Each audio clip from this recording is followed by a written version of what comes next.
আসসালামু আলাইকুম। সব আছেন নি বালা? আলহামদুলিল্লাহ আমিও আছি বালা।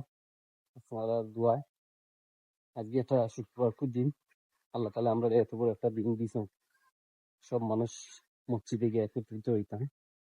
আসলে শুক্রবার ছাড়া অনেক মানুষ অনেক রাত কামে কাজে থাকে। নিজের এলাকার মসজিদে নামাজ পড়তে পারেন না। হয়তো অন্য মসজিদে পড়েন। আর শুক্রবার দিন সব কাম কাজ বন্ধ রাখিয়া আমরা সব একটি মসজিদে নিজের মসজিদে নামাজ পড়তাম। সকল ব্যক্তিগত দোয়া করতাম আল্লাহ তাআলার কাছে।